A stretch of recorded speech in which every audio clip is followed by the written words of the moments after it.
என் கிராமம். என் கிராமம் வயலும் வயல் சார்ந்த பகுதியும் வறட்சி வசதி சார்ந்த பகுதியும் தான் உட்கோட்டை. எங்கள் வாழ்க்கை பூ பூத்த வேர்பகுதி. இந்திய வரைபடத்தில் தெரியாத ஒரு புள்ளி. ஆடுமேய்ந்த புல்தரையில் ஓடுவேய்ந்த ஒரே ஒரு பள்ளி. ஒட்டிய வயிறு மாதிரி ஒடுங்கி கிடக்கின்ற ஓடை. ஓட்டை சட்டை ஓட்ட ஓட்டு வீடுகள். பஞ்சு மிட்டாய் போல் படபடக்கும் பனைமர வரிசைகள். அரைஞான் கயிற்றில் கால் சட்டையை இறுக்கிக் கொண்டோடும் சிறார்கள். ஞப்போல் வளைந்த வாசல் வீடுகள். கங்கை கொண்ட சோழபுரத்து கோயில் கோபுர நிழலை ஒட்டி பார்க்கும் ஊர். மழை வருமா என்று வானத்தின் கருவளையத்தை எட்டி பார்க்கும் ஊர். நிலத்தடி நீர் விதவையானதால் ஏரி குளத்தின் ஈரப்பசையை சொட்டி பார்க்கும் ஊர். முன்னொரு காலத்தில் வேட்டை வேட்டையாய் வேல் கொண்டு போரிட்டது இந்த ஊர்தான். மூட்டை மூட்டையாய் நெல்லேற்றி போரடித்ததும் இந்த ஊர்தான். ராட்டை ராட்டையாய் நூல் கொண்டு நெய்திருந்ததும் இந்த ஊர்தான். இப்போது அடையாளங்கள் இல்லை, அலங்காரங்கள் இல்லை, அர்த்தங்களும் இல்லை. அந்நிய துணிகளின் ஆர்வம் பெருத்ததால் உள்ளூர் பட்டு உற்பத்திக்கு உள்காய்ச்சல். தூரலிடாத ஆகாயம் துரத்தி எடுப்பதால் விவசாய நிலங்களின் ஆயுள் ரேகையை ஆரஸ்பதி மரங்கள் உறிஞ்சுகின்றன. நகரத்து ஆதிக்கமும் நலிந்து போய் கிடப்பதால் நசிந்து கிடக்கிறது மண்ணின் விழாக்கள். ஓட்டு உண்டியல் குலுக்கும் அரசியல்வாதிகளால் சாதி பிரிவினையும் கத்திகளை தீட்டுகின்றது. சமயம் வரும்போது பிரயோஜனப்படும் என்று. உழவனும் நெசவாளியும் உயிர் பசையின்றி இருப்பதால் கிராமத்தில் கேட்கவில்லை கித்தாப்பான சிரிப்போசைகள். பழைய காரை திண்ணைகள் சிமெண்ட் தளங்களாகிவிட்டன. மகிழ்ச்சிதான்.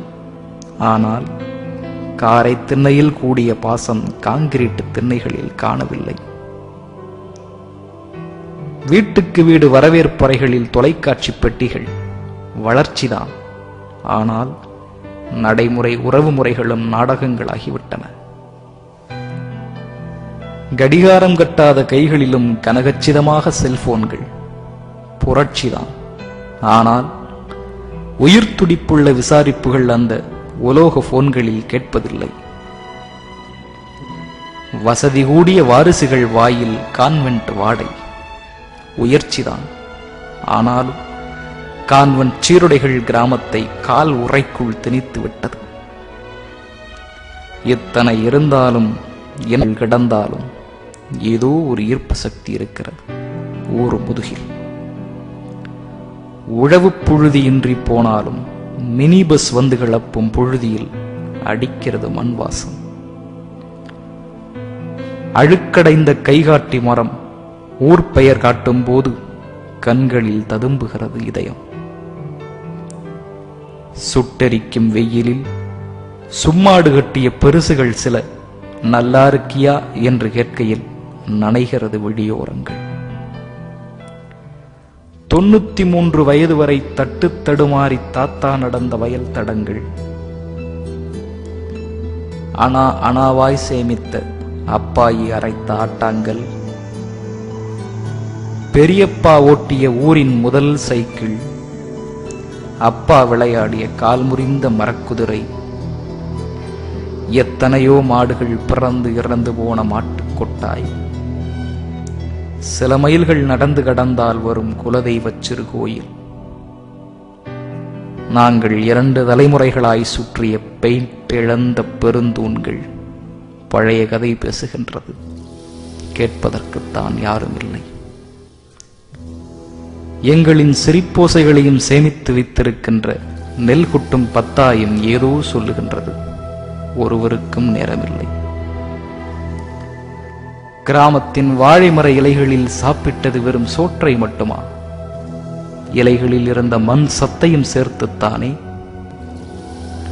செம்மண் கப்பிய குளத்தில் குடித்தது வெறும் தண்ணீரை மாத்திரமா? வீட்டு பெண்களின் வளையல் சத்தங்களையும் இணைத்துத்தானே. ஸ்கூல் மைதானத்தில் விழுந்து சிராய்ப்புக்கு தடவியது மருந்து அல்லவே, அந்த மண்ணை அள்ளித்தானே. பள்ளமே சாலையான பாதைகளில் குலுங்கி இடுங்கி பயணித்து பல மணி நேரத்திற்கு பிறகு ஊரை பார்க்கையில் நெஞ்சுக்குள் மணிச்சத்தம். எவ்வளவுதான் வெறுத்தாலும் எத்தனைதான் மறுத்தாலும் ஒவ்வொரு தடவை ஊரை விட்டு புறப்படும் போதும் கணக்கிறது கணக்கிறது பெட்டி அல்ல, பைத்தியக்கார மனசு.